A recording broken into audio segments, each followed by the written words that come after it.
Hi, everybody. This is Heidi from Tarot Times with Heidi, and I'm giving a little bit more information about opening and closing space. So, most of the time, when like for baby witches, I really do, I really suggest just opening a sacred space every day as a basic ritual for yourself so that it basically it protects you against the negative energy. If people are sending you negative energy, basically sacred space works as a barrier. So it protects you. It's a basic protection, and it's something that you can do every day. It doesn't have to take more than 5 minutes. Um, when I first started opening and closing space, I made uh, shrines for each of the directions, so I would bond with them more. I spent time with the different directions, feeling into their energies more. And yes, different. And if you're interested in nerding out about opening and closing sacred space and like the different traditions and how they hold space and the different directions according to different traditions, send me like send me an email, Tarot Time Society, Baby Witch Workshop, opening and closing space, and we can go over that. But basically, opening and closing space is really good for your own protection. So you should do that every day just for your own protection. And generally, when you open space, it lasts about 3 days. So you can technically let it slide a few days, but you want to get into the habit of doing that every day. It's also really nice if you say hi, like after you open sacred space, just do like a simple ceremony. Just be like, thank you, earth, thank you, air, thank you, fire, thank you, earth, thank you, water. That was it.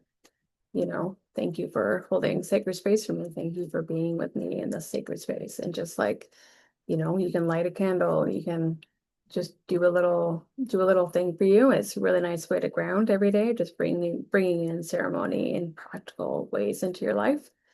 Um, and yeah, like different traditions have the elements in different ways. So if you're studying Wicca, then the north would be earth. The east would be air, the south would be fire, the west would be water. And if you were following like North American indigenous and South American indigenous traditions, that's more land-based because Wicca is based in Europe. Then the north would be earth, the east would be fire for sunrise, the south would be air, the west would be water. And it you can just choose your lane and work with that and make the shrines for your different elements and the directions and just familiarize yourself with that energy. Personally, I use both ways of opening. I work with shamanic communities. I've been a Mesa carrier for since 2010. I got trained in the Karo tradition, which was opened in the 80s. So it's like totally legit. If you see anything from South America, it's all Karo because the other nations kept it close to their bloodline. So that's, in case you're wondering, that's it's all Karo. Um, and I also teach that, but that's like when you're deep, deep, deep in the waters. I'll teach you. Right now you're baby witches. So like I'm just giving you nerdy information because chances are you're nerds. And yeah, just working with the different directions. You can also work with the heaven and earth energy or earth and sky energy or above and below energy by just simply like making that energy bigger by just like breathing into the earth and then exhaling the energy at your heart and then breathing into the sky and then exhaling the energy at your heart and just feeling the difference of those two energies and how they blend together to make a perfect balance of yin and yang energy. So allowing your energy to go as deep into the earth as you possibly can and allowing your energy to go high and take up as much space as you need. So like people think of space going this way, but like say you're in a big crowded room, you can just go up and take space up this way because you can just go into the stratosphere. So I talk about, changing your body shapes of your energy bodies. Like that's advanced psychic development one, but like that's I'll give it to you here a little bit just to play around with.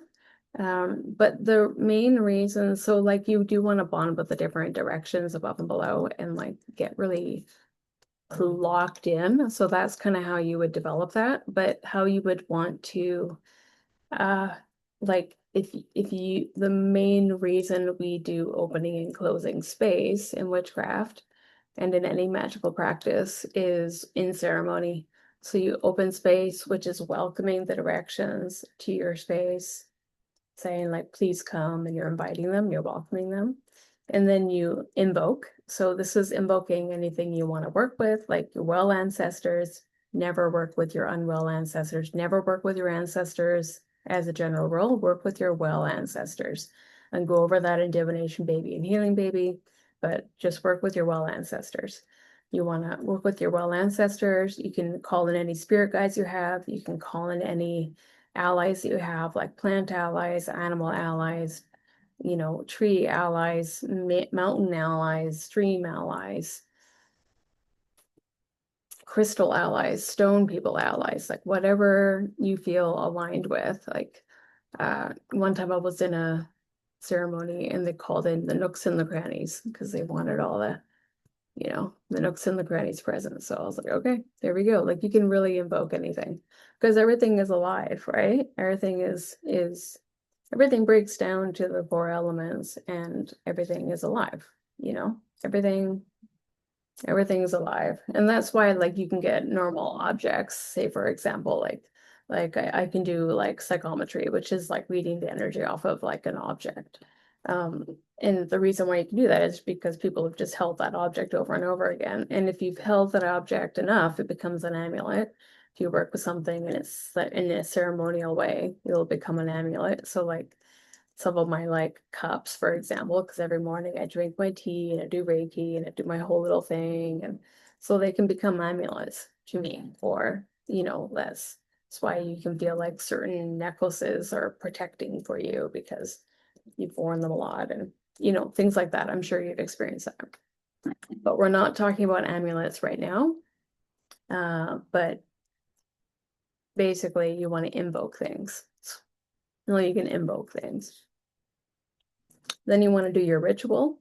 So your ritual is anything that you're going to do. It can be a healing session, it can be prayer, it can be bonding with the earth, it can be connecting with the moon. I would really suggest using it in connection with working with the moon. So you can invoke the moon. I want to invoke the moon. And then you can do a ritual with the moon. Like that's a really good way of doing it. And then after your ritual is done and you feel complete, you want to close space and devoke because otherwise you're a sloppy witch. This is why you're taking the class, so you don't have to be a sloppy witch. So then you want to devoke. After the ritual is done, you feel a sense of closure, then you want to devoke, which is saying goodbye to your well ancestors, goodbye to your spirit guides, goodbye to your allies, goodbye to anything else you invoked. And sometimes I'm like, I don't really want to say goodbye. So I always say, go if you must, stay if you want. And that's my way of devoking. So like they're released. If they need to go and do the other things, they're released. And if they want to stay with you and help you, they're more than welcome. And then I close space, which is saying goodbye and thank you to each of the directions above and below. So you're basically saying, I always just like if I'm talking to the north, I'm like, North, thank you. Thank you for holding sacred space to me. Like, and I just say thank you, and that works as a goodbye too. And then at the end, sometimes you can do something cute, like clap your hands, or I usually just like spend a moment in gratitude for the ceremony. Basically, that opens and closes sacred space. You sort of make a sandwich around your ritual, and then it just goes up into sacred space, into the space beyond all space. And it just has all the time and all the space to work through that ritual and to let that ritual work its magic.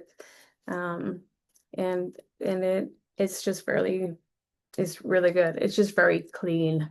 So I know a lot of people focus on opening space, but you also want to close space because it's also building up, being polite to your well ancestors, your allies, and your spirit guides. You don't just want to always ask for help. You also want to say thank you for your help and release them because that help it shows respect.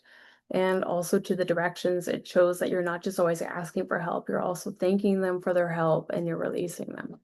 So that's something to think about and something to practice. So always, yeah, like when you're doing magical work, I don't recommend doing a lot of it right now because you are a baby witch. But if you are doing some, like always open, always close, always invoke, always devoke, and just practice it right now with the moon magic. That's a really good way to practice opening and closing space in a ritual setting and invoke your well ancestors, your spirit guides, your allies. Even if you're just saying it like that, like your allies know who they are, you know? And you can always be like, whoever wants to help me.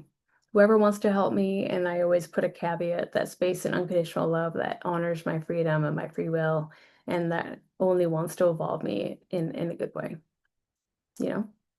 And that way you're not just invoking anyone that wants to help you because uh, there's a lot of wounded spirits out there that think they want to help you when really they want to hurt you. So, warning against just working with spirits. Please do not do that. You always want to have a caveat or like with your well ancestors, state, I want to work with my enlightened ancestors, my well ancestors. Otherwise, you'll be working with the wounded ones, which they're not gonna, it's not helpful. It's not good for you.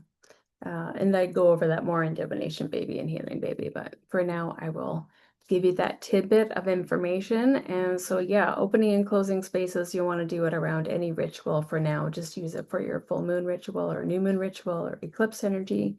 It'll help that whole time feel a lot more contained. You'll feel a lot more calm. It'll help balance the energy and it'll also like as soon as you open space, you feel more calm. So even if you do feel really overwhelmed by like say the full moon, and once you open space, you will feel a lot more grounded and then you can work with it in a better way.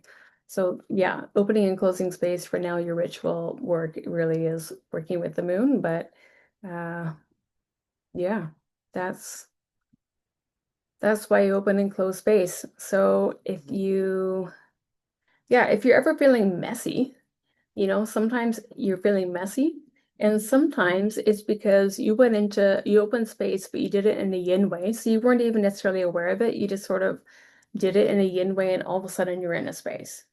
Like say you had a really good talk with your friend and you talked about all these witchy things, and all of a sudden you're in sacred space. And then after the conversation, you can start to feel kind of weird walking home. And sometimes the reason is like some people, and I've seen this a lot, is that baby witches will come up and they're like, I felt weird after that conversation. I felt really good in the conversation. Then I'm walking home, I started to feel really weird. And now I'm wondering, were they cursing me or were they hexing me or were they jealous of me? And I'm just like, no, you entered into sacred space very intuitively in a very yin way, and you didn't properly close sacred space. So your ritual, you invoked friendship, your ritual was your conversation, and you devoked friendship when you said goodbye to them, but you didn't properly close space. So even when you're getting into sacred space in a yin way, always make sure you're closing sacred space. So it's really helpful to know how to close space in a yang way because when you're going away from, like, say, a really deep conversation or it's a situation where you know that you open, after I talk about this, you'll be like, oh, I opened sacred space. Yeah, you open sacred space. It's probably your fucking favorite thing to do because opening sacred space and being in sacred space is amazing. It's my favorite. But at the end of it, when you realize you did a ritual, and you can do lots of rituals just in your normal day. So another example is like, I'm just cleaning my house and all of a sudden I'm in sacred space. And when I'm cleaning my house, I feel like I'm cleaning my energy body and I'm organizing things. And then I'm done cleaning my house and I'm just chilling out. And then I can get all kinds of worried, or weird feelings. And that's just because I didn't close space. I did a ritual and I'm not closing space. So just make sure you take a moment. You can just do it in your head. You don't have to like turn and face the directions or anything. Just connect with the energy. Hi, North. Thank you for holding space for me. Hi. Hi, East. Thank you for holding sacred space with me. Hi, South. Thank you for holding sacred space with me. Hi, West. Thank you for holding sacred space with me. Hi, Earth. Thank you for holding sacred space with me. Hi, Sky. Thank you for holding sacred space with me. And then you close your space and you feel really contained. And then your ritual work, say you did it intent like yin wise in friendship or cleaning the house, or anything that you do with an intention could be a spell. So even if it's like, I always find I get into that space when I clean the house or I do the dishes, like then treat it like ceremony. Like if you know that you get into a flow state or a vibe, or you can do it before and after you make art or anything like that, you can, just start to intentionally open space and like go into your art or go into your music and then intentionally close space at the end because everyone kind of has these little rituals that they do. Like for me, it's a lot when I'm cleaning the house or if I'm cleaning anything or I'm processing herbs, for example, and I'm just like doing a repetitive task, I can just start processing my feelings. I'm cleaning, I'm working with the herbs. The herbs are have all this energy working with them. I'm like processing herbs. I make a lot of herbal tinctures and bundles and things like that. I work with plants a lot. And all of a sudden I'm talking to the plant and Heidi, you intuitively just got into sacred space. And at the end, I make sure I close sacred space. Or you intuitively leave sacred space. So like in doing it in a yang way, it's just really efficient. But if you know how to intuitively leave sacred space, then that works too. You can do it in a yin way too. It's easier getting into it in a yin way and harder leaving it in a yin way.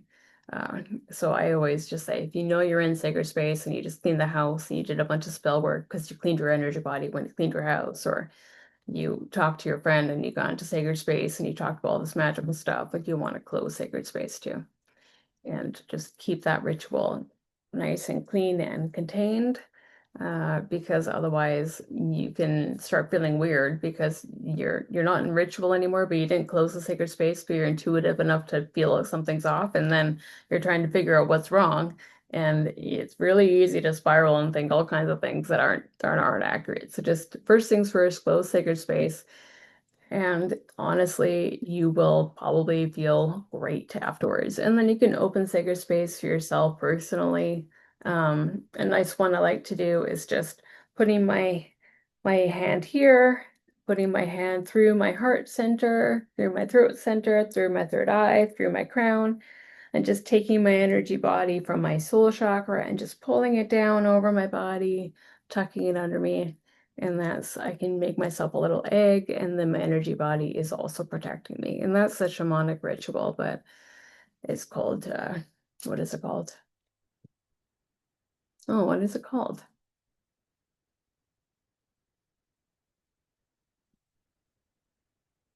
I've totally forgotten. But anyway, that's from the Mesa tradition, from the Karo tradition. Um, And it's just a more effective way. If you're thinking of like if you open space by hold making an egg, that's a popular one. Then you have to keep on thinking about your egg in order to have it be open. That's why people draw a circle around themselves in movies, because once you draw the circle is holding you. Whereas if you're making an egg in your head, you have to be holding that egg. And so if you just give yourself a little egg body by doing that, then uh, and that's that. And then you open space. And then it's just your personal space. And yeah, I teach more about that stuff in the Mesa course, but you're not going to be doing that for a long time. Your baby witches. There, that's something for the deep end. But you can look forward to doing it if you feel called to it. It's like a 200 hour, it's over 200 hours. It's super long. Uh, but it's awesome. I love it. Super fun to teach too. But yeah, you have a life of ceremony ahead of you. Uh, uh, if you do want to get more into like little spells to do in your everyday life kind of thing, like what I was talking about, like opening space and saying hi to the elements and lighting a candle or like doing something like that, there's a really good book. It's called Practical Witchcraft. And if you're in Vancouver, you can get it at Ravensvale on Commercial Drive, right beside Uprising Breads. They have it there. It's really good for beginner witches, and it's super pragmatic and practical, and it's really easy to read. Um, So if you are kind of interested in like everyday spell work, that's a really nice one. I also have it. So if you come to me for readings and you ask really nice and you promise to return it, I might let you lend it. I shouldn't have said that, but it's out there now.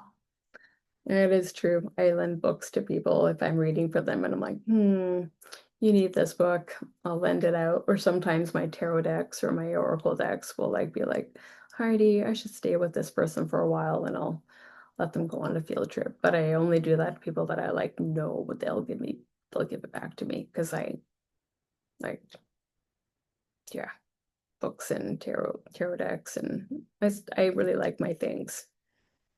Uh, all of my things become amulets because of the way I treat them. So sometimes I feel called to like let them live a life outside of me, but it's usually because they're coming back. And there's sometimes where I'm like, oh, this deck isn't mine anymore. Here, it's your deck. Take it forever. But it doesn't, more often than not, I lend things out. But that is that opening and closing space and ritual work, intro to ritual work. So uh hope that was helpful for you. And that if you have any questions, you can send me an email, tarottimeswithheidi@gmail.com. Say the name of the video, the name of the course, Baby Witch Workshop, name of the video, which is Intro to Ritual Work. And we'll take it from there. All right, take care. Bye.